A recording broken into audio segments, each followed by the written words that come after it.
Olá, estamos começando a primeira edição do Rumo Entrevista. E nessa edição de estreia temos um entrevistado especial que vai falar para a gente sobre uma série de coisas. Ele já fez muita coisa e por isso a gente tem muita coisa para tratar. Jorge King Cobra, tatuador, músico, tem muito para falar para a gente sobre uma série de temáticas além dessas. Jorge, como é que você começou? Foi tatuagem primeiro? Foi música primeiro? Bem, olá a todos. Eu comecei com música, né? Logicamente, muito cedo até, 13 anos, que é uma via completamente contrária ao que aconteceu comigo com a tatuagem. Porque com a tatuagem eu comecei, diferentemente da maioria dos tatuadores, eu comecei até tarde, né?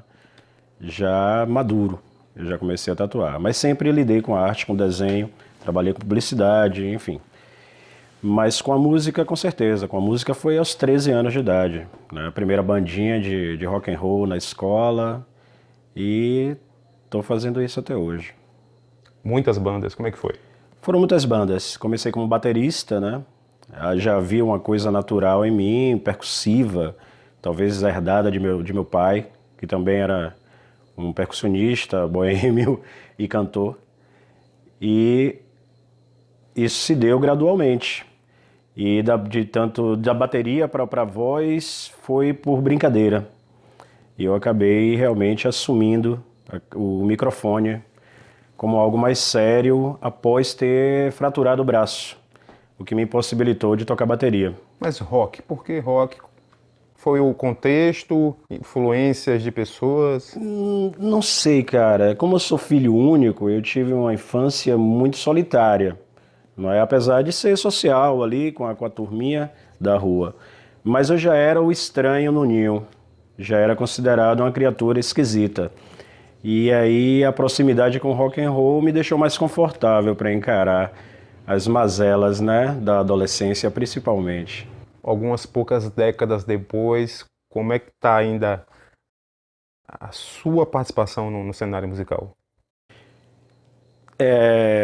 No momento atual, acho que todo mundo está numa nova era, né? Uma era digital.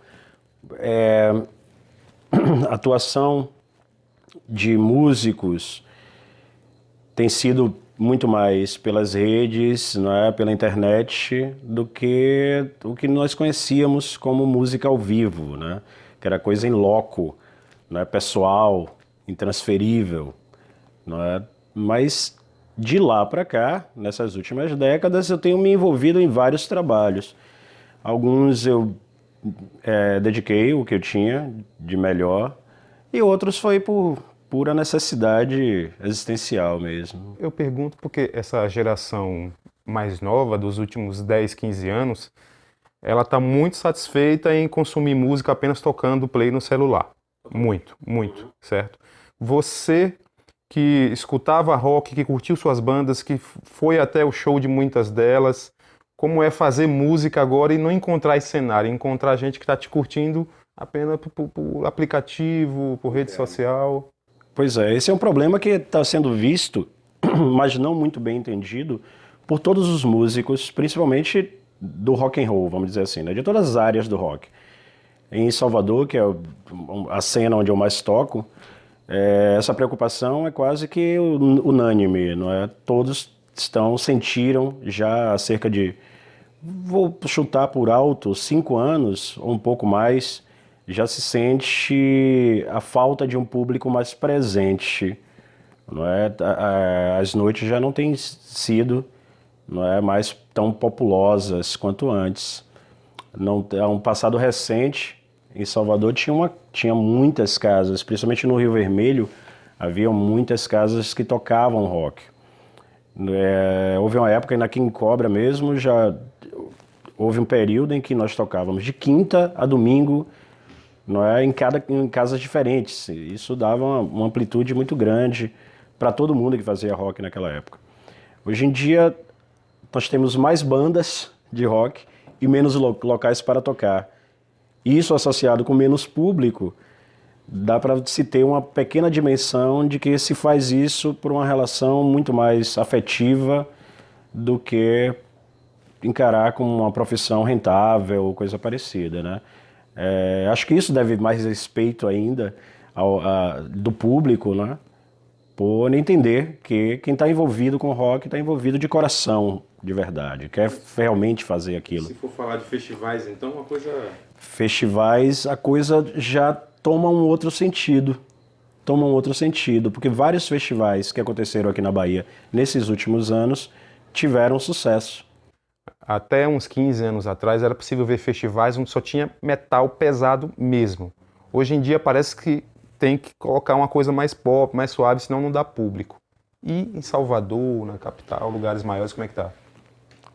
Existe uma tendência dessas misturas, né, de estilos, talvez por esse propósito de angariar mais público, mas no underground, mais uma vez, quando se trata de bandas, principalmente do metal extremo, né, death metal, bandas de doom metal, geralmente estão fizeram, né, inclusive, fizeram há pouco tempo vários festivais em que só tinha no line-up só bandas undergrounds e bandas mais extremas de metal, e deu certo como público, porque é um público fiel. É um público que foge um tanto quanto da relação de massificação de mídia, e talvez por isso, por saberem também que os festivais são mais raros, alguns até, temos o quê? 3 ou 4 por ano, 4 bons festivais por ano. Então talvez isso faça com que o sucesso de público esteja garantido. Mas não sei, é uma tese. Já que você falou de underground, você é tatuador. Há muito tempo a tatuagem deixou de ser uma cultura underground? Já faz um tempo que o estigma, o tabu, não é, já esvaneceu um pouco, eu diria.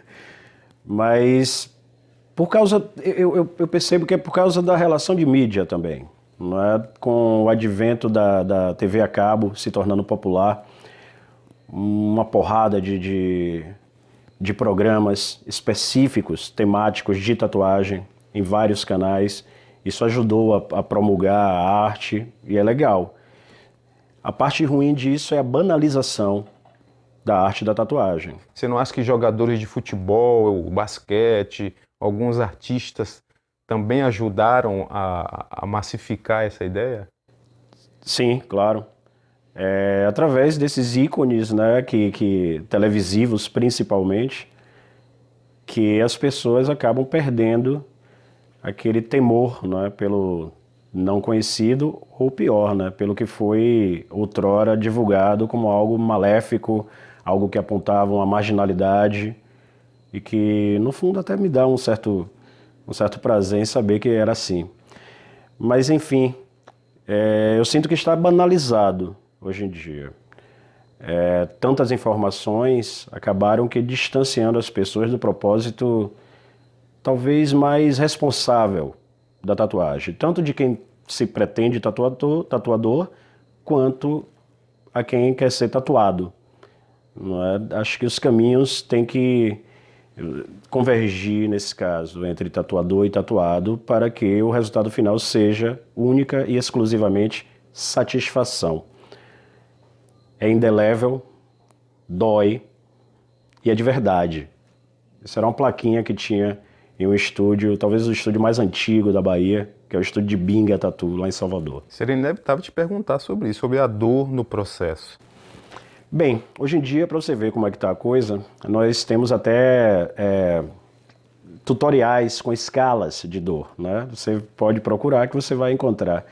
E tem sim, regiões que doem um pouco mais, doem menos e tal, mas o segredo acho que está na devoção do tatuado a se entregar a esse ritual, que é o processo de tatuar.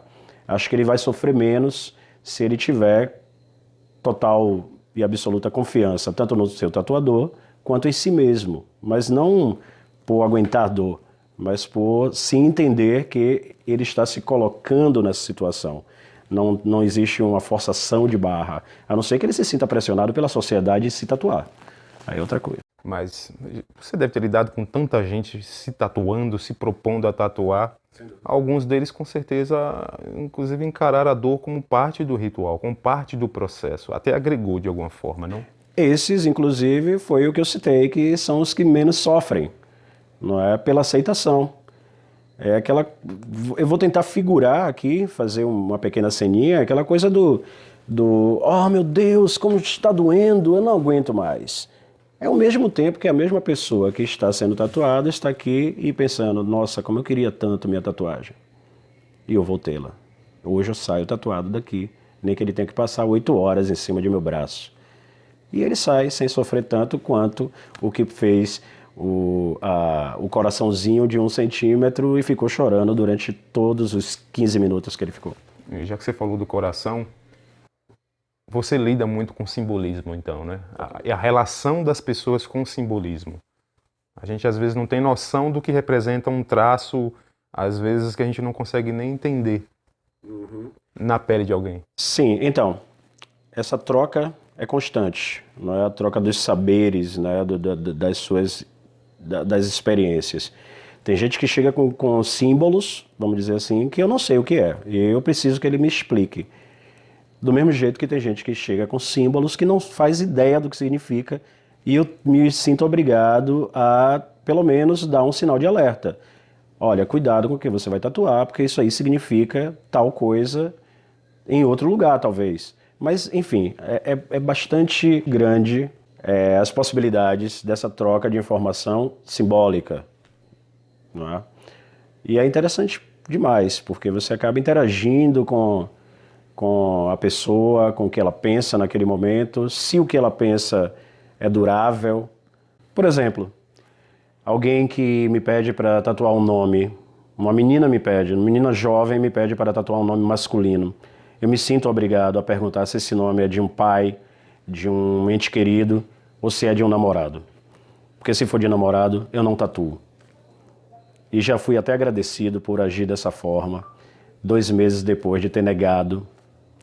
2 meses após ter negado, a cliente voltou para me agradecer por não ter feito o nome do ex-namorado. Já imagino. Mas tem muita coisa interessante no ramo da tatu. Bom, você hoje vive entre Salvador e Valente, aqui no território de Sisal. Viveu uma época na Inglaterra. Pode falar então de choque cultural como poucas pessoas. Como é que foi a ida para lá? Você foi para onde? Londres?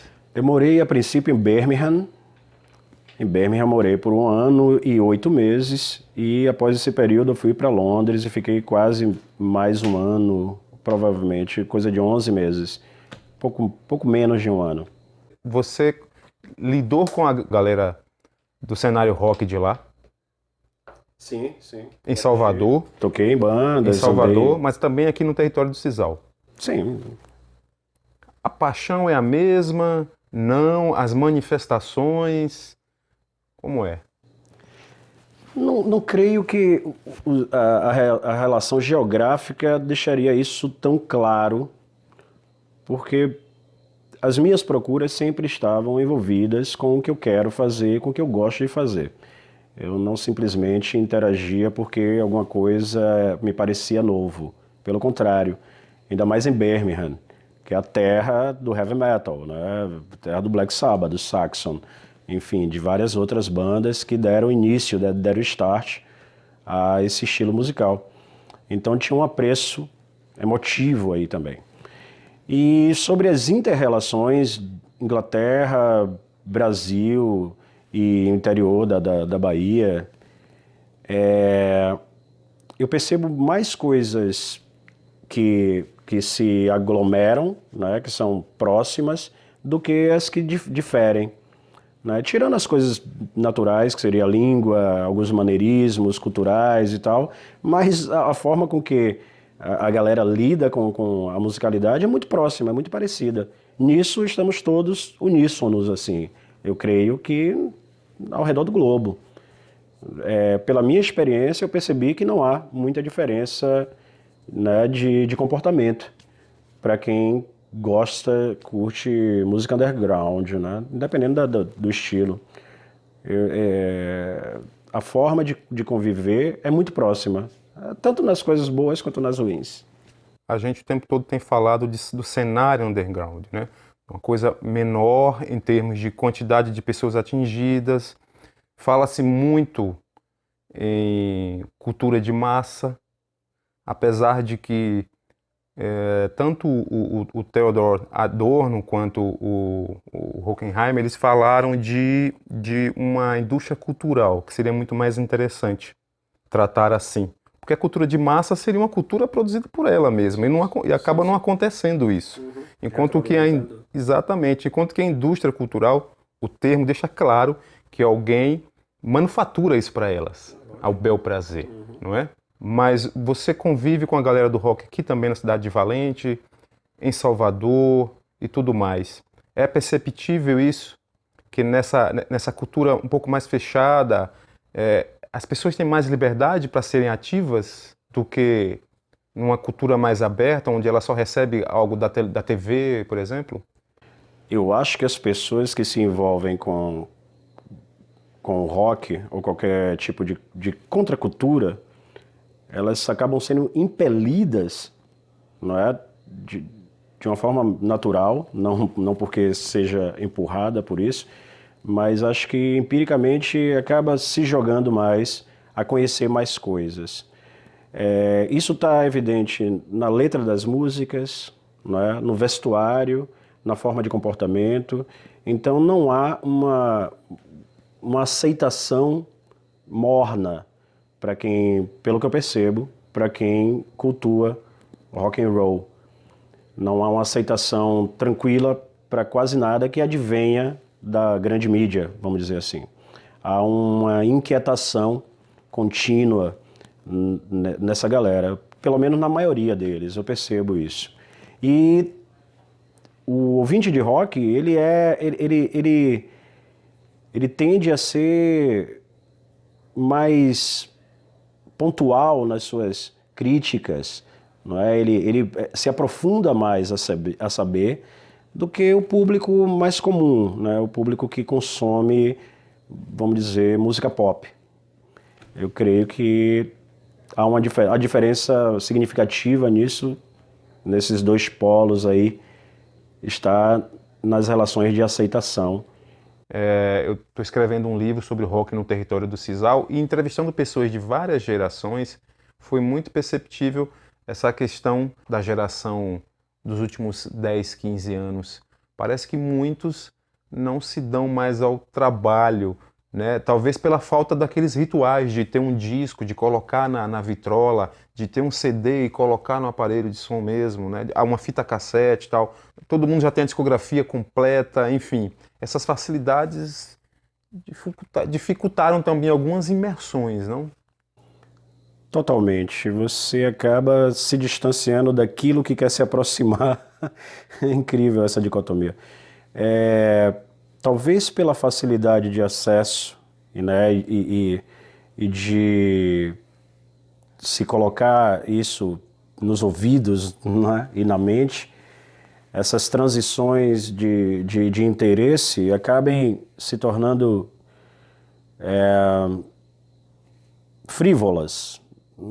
Não é? Eu posso falar da minha experiência por esse tempo todo como ouvinte de música e dá para lembrar de todo o ritual de um LP. Inclusive ainda se resguardava um pouco disso no CD, mas com essa nova era digital você perde um pouco do ritual, né? Daquela coisa ritualística de lidar com o manuseio da obra do artista. Tem a coisa física, você toca na coisa, você lê o encarte. Mas eu creio que é essa divisão de águas de como nós vamos interagir com a música já está ficando bem clara que haverá uma ruptura quase que totalmente radical entre a música produzida ao vivo ali tocada pelo músico, e o receptor, no caso o ouvinte, que talvez essa interação já não seja mais tete a tete. Talvez seja screen to screen ou alguma coisa assim. Talvez... A gente já está vendo isso agora durante a pandemia, com os booms de lives, né? Inclusive vou fazer a minha. E a gente percebe que as pessoas estão curtindo, abrem suas cervejas em casa, por causa da quarentena, é lógico. Mas quando a quarentena passar? Isso que você está falando nos faz lembrar que para muitas pessoas a pandemia do coronavírus não mudou muito a rotina, por uma questão de interface, né? Porque tem gente que tudo que consome é no celular. O vídeo, a fotografia, o áudio, as conversas, as interações com outras pessoas, é tudo num único equipamento e as coisas continuaram. As pessoas já estavam ilhadas no celular antes da pandemia, né? Totalmente. Então essa questão de uma interface única é uma mudança muito radical se a gente lembrar que há 20 anos isso não acontecia, né? De forma alguma, né? Nós tínhamos um leque enorme, né, de outras coisas. Dentro da música nós tínhamos o LP, a fita cassete. Só que o que acontece é que enquanto você está vendo a sua banda preferida, está chegando a mensagem de sua gatinha. Então você já interrompeu a sua imersão com a música para dar um oi e perguntar onde ela está. Ou seja, essa ferramenta, será que ela é benéfica de forma abrangente?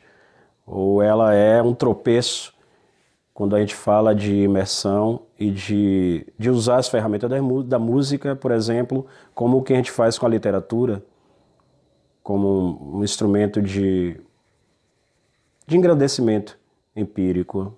Voltando à questão das interfaces, para a gente finalizar. Mas é importante trazer essa questão das gerações.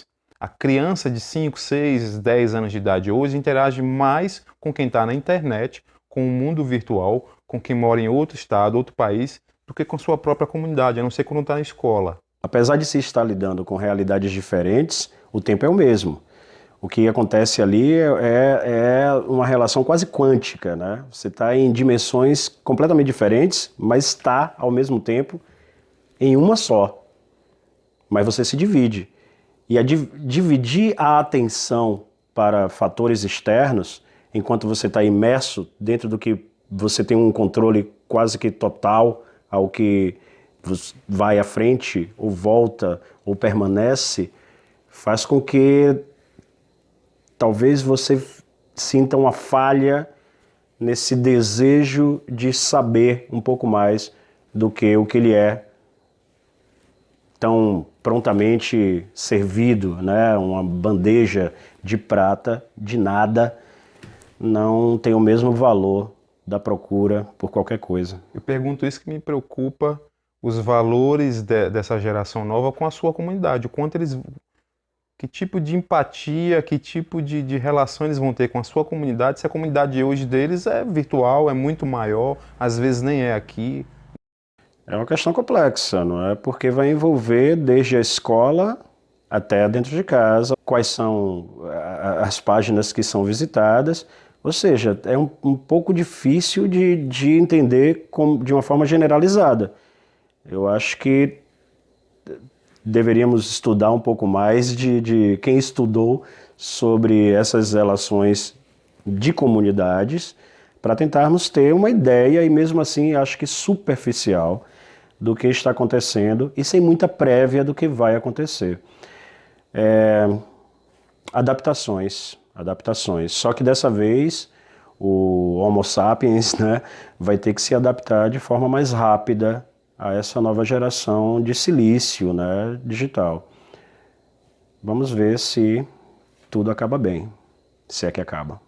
Muito bom, a gente está encerrando essa entrevista que tratou de muitas questões, mas era interessante tratar. Eu não tenho aqui em Jorge um especialista em internet, um especialista em criação de crianças, em nada disso. Mas o homem moderno, ele tem que se preocupar com todas essas questões. Então, é por isso que eu fiz esses questionamentos. Porque me parece que o homem moderno, de fato, ele não pode mais ficar no seu quadrado, né? Não. Acho que talvez a palavra que a gente mais usou foi adaptação. E ela está absolutamente inserida, se é que você quer que as suas comunidades, né? Porque não existe uma só comunidade. Na internet não há uma fronteira, não é, que defina isso. Existem outros fatores, são culturais e que pontuam, mas no todo, adaptação acho que é a palavra que encabeça toda e qualquer minúcia sobre o assunto internet. Espero que vocês tenham gostado da entrevista tanto quanto eu gostei, essa estreia de Ruma aqui com o Jorge King Cobra, tratando de tantas temáticas. Até a próxima.